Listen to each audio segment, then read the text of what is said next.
Stop faking it for attention. That's what my brother Mason shouted before he shoved the handles of my wheelchair, tipping it forward and sending me crashing onto the floor in front of everyone. Laughter filled the living room. Our relatives, glasses raised, exchanged awkward chuckles like it was all part of some twisted family game. I stayed still. My palms burned. My head rang. But the worst pain wasn't physical. It was the humiliation of watching my own bloodline smirk at my suffering. Hi, my name is Clara Reynolds. I'm 27 and 6 months ago a car accident fractured my spine. I was told walking again would take at least a year. Maybe never. But tonight none of that mattered. What mattered was that the people I loved most had turned my pain into entertainment. Mom hurried over, pretending to scold Mason through laughter. He didn't mean it, honey. Don't be dramatic. You can stand a little, can't you? I looked at her, the woman who once said, "You're the strongest girl I know." Now she looked embarrassed to be seen near me. As I tried to pull myself upright, the room suddenly fell silent. A low voice broke through the leftover laughter. "Excuse me," said my doctor, Dr. Ellis, standing in the doorway, still holding the Christmas gift he'd brought. Every face turned toward him. His next 5 words froze the entire room. "This woman isn't faking anything." The laughter died instantly. The air snapped still. No one moved. Dr. Ellis stepped forward, his tone even but sharp enough to cut glass. "Clara's condition is real. Severe spinal trauma, confirmed by imaging and months of therapy. You might want to be careful before mocking something you don't understand." Mom blinked rapidly, her glass trembling in her hand. "Doctor, this is a misunderstanding. Mason was just assaulting his sister," Dr. Ellis interrupted. "And if she'd fallen differently, she could have refractured her spine." "That's not a misunderstanding, Mrs. Reynolds. That's neglect." All eyes swung to Mason. His smirk vanished, replaced by a ghostly shade of panic. I didn't mean to hurt her," he muttered. "She's been walking a little." "I thought." "You thought wrong," I said quietly. "You thought my suffering was optional." The room felt smaller, suffocating. Someone switched off the Christmas music. The smell of roasted turkey mingled with tension. Dr. Ellis knelt beside me, his voice gentler now. "Clara, you shouldn't be here in this state. I told you to rest, but I can see why you came." "They said I was overreacting when I wanted to stay home," I whispered. He sighed and helped me back into my wheelchair. "Maybe now they'll understand what you've been carrying, and what they've broken." As he stood, his gaze swept across my frozen family. "I'll be filing a report for her protection." Mom dropped her glass. It shattered on the floor, just like their image of perfection. The sound felt like the perfect ending to the illusion I'd lived in for years. No one spoke. Dr. Ellis handed me my coat and turned to my parents. "I've documented every visit, every setback Clara's had, including the emotional stress contributing to her delayed recovery. You'll be hearing from the hospital board." Mom's voice trembled. "Doctor, please, we're a family. There's no need to blow this out of proportion." "It became out of proportion," he said flatly, "when your son turned her disability into a performance." Mason snapped back to life, jaw tight. "She's always had you fooled. She milks her injuries for pity." That was it. I turned my wheelchair fully toward him. "You want the truth, Mason? The night of the accident I was driving to pick you up. You'd been drinking again. I lost control trying to avoid a deer. And while I was learning how to sit, stand, and feed myself again, you were too busy pretending I did it for attention." His face drained of color. Dr. Ellis stared him down with a glare so cold even Mom stepped back. "You might want to watch your words, son. Reckless endangerment doesn't vanish when someone finds their voice." I took a steady, trembling breath. "Let them laugh again if they want. Because next time it won't be in my house or under my roof." Dad finally spoke, voice barely above a whisper. "You're leaving." I smiled faintly. "No, Dad. You're losing me." And with that I wheeled myself toward the door. This time no one dared to follow. By the next morning I had already packed.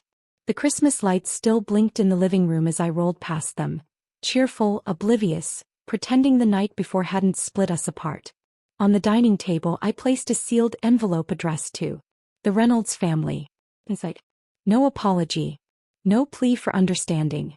Just documents, hospital reports, police statements, and a formal declaration transferring my legal and financial independence. signed by Dr. Ellis and the Rehabilitation Board. 4 months, I'd been working quietly to separate my guardianship and reclaim full control of my medical and financial rights. Last night merely accelerated the plan. By the time they woke, the system they used to control me, my insurance, therapy payments, even the medical trust Grandpa left me, would be under my name only. As I set the envelope down, I whispered, "Merry Christmas." A soft knock startled me. Dr. Ellis stood in the doorway holding a cup of coffee. "Leaving early?" he asked. "Before they wake up? Before they start pretending to care," I said. He smiled faintly. "You did the right thing. You're not running away, you're reclaiming peace." "I know," I said quietly. "It just hurts that peace had to come from walking away from my own family." He placed a hand on my shoulder. "Sometimes love isn't about staying. It's about showing them the cost of losing you." I nodded. Then I wheeled myself out the door, leaving behind the only home that never felt like one. They wanted to call me a liar. By morning they'd learn what truth really looked like, signed, sealed, and notarized. 2 days later I got a message from Mom. "Claire, we need to talk. Please come home. Your father's upset." Mason didn't mean it. For the first time in my life I didn't respond, because I didn't have to. That same afternoon they got their visit, just not from me. Dr. Ellis arrived with a social worker and a police officer. The officer's voice was calm but firm. "We're conducting a wellness and negligence follow-up based on last week's hospital report. We'll need your cooperation." Mom's voice wavered. "This is ridiculous. We're her family." "Exactly," the officer replied. "That's why it's so concerning." When Mason tried to argue, the social worker raised her hand. "The report includes medical neglect, verbal abuse, and emotional manipulation, all corroborated by a witness and digital communication records." My brother's face went slack. "She wouldn't do this to us." Mom sank into the couch. "What did she tell them?" Dr. Ellis, composed as ever, replied, "Only the truth. The kind that's been ignored for far too long." By the time they realized what was happening, the officer had already collected their statements. Mom begged him to call me to convince me to fix this. He simply replied, "It's not up to her anymore. It's in our hands now." When I got the update that evening, I didn't smile. Not exactly. But for the first time I felt something I hadn't in years. Relief. Because justice isn't loud. It's precise. A week passed in silence. Then one evening my phone buzzed with a message from Dad. "Come for dinner. No surprises. You just want to talk." It sounded rehearsed, like something a lawyer might have helped him write. But a part of me needed closure, not revenge. So I agreed. When I arrived, the house was cleaner than I'd ever seen it. No raised voices. No tension. Just the soft clink of silverware and nervous smiles. Mom greeted me with watery eyes. Mason kept his head down. We ate quietly until Dad finally spoke. "We didn't realize how bad things had gotten." "You realized," I said. "You just didn't care." The table fell silent. Then Mason looked up. "Clara, I'm sorry. I didn't think. You pushed me," I said calmly. "You called me a faker while I was still learning how to walk again." He swallowed hard. "I know." Dad cleared his throat. "We're proud of how strong you've become." It almost sounded sincere until Mom added, "We just wish you'd handled things privately instead of legally." I smiled faintly. "The moment you made my pain a public spectacle, you gave up the right to privacy." She looked away. Then I placed a small envelope on the table. "For you. The hospital board asked me to deliver this personally." Dad's hands shook as he opened it. A letter confirming that an official negligence investigation had been launched. Mom paled. Mason froze. And I simply said, "I didn't come for closure. I came to make sure you read it while I was here to see your faces." 3 weeks later the results came in. I didn't have to imagine their reaction. Dr. Ellis called me personally. "The board completed their review," he said, steady and calm. "Your case is officially classified as medical negligence and emotional abuse. Your family is permanently restricted from making any medical or financial decisions on your behalf." I closed my eyes, letting the truth settle. Years of being treated like a burden had finally legally ended. But the real shock came the next day. Mason showed up at the rehab center. No arrogance, no jokes. Just a trembling man holding a folded sheet of paper. "I wrote something," he said softly. You don't have to forgive me, but I needed you to know I understand now. He handed me the letter. Messy, raw, real. In it, he described how he'd watched our parents treat pain as weakness his whole life, and how it took seeing me stand against them for him to understand what strength actually looked like. I was cruel because it was easier than admitting I was jealous, he wrote. I didn't cry. Not this time. I just looked at him and said, don't say sorry. Be different. He nodded, eyes red. I'm trying.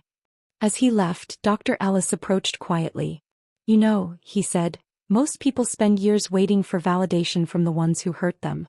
You made them validate your strength through consequence. I smiled faintly. I didn't need them to say I mattered. I just needed them to understand why I always did. Spring came early that year. The air felt lighter. Not because my legs had fully healed, but because my heart finally had. It had been 4 months since that Christmas Eve and my life had transformed. I'd completed my rehabilitation program, joined a foundation for young accident survivors, and even started mentoring others learning to walk again. At the foundation's fundraiser dinner, I was invited to speak. When I rolled up to the podium, the room hushed. Cameras flashed. Lights dimmed. But I wasn't nervous. People often ask me what strength looks like, I began. It's not loud. It's not cruel. It's choosing yourself when others laugh at your pain, and teaching them without hatred that respect is not negotiable. Then I spotted familiar faces at the back of the hall. My parents and Mason. They hadn't been invited, but they came anyway. Mom's eyes glistened. Dad's shoulders sagged. Mason offered me a faint smile, and for once it didn't hurt to see them. After my speech, the audience rose in applause. I wasn't the broken girl in a wheelchair anymore. I was a woman who had reclaimed her dignity and in doing so, made them face what they had destroyed. Later that night, Mason approached me. Your speech made Mom cry, he said. Good, I whispered. Maybe she finally heard me. As I left the hall, the city lights glinted off my wheelchair's frame, my silent crown of resilience. They took everything that made me human and mocked it. So I made them watch as that humanity built a life they could never destroy. Because the best revenge is healing so beautifully.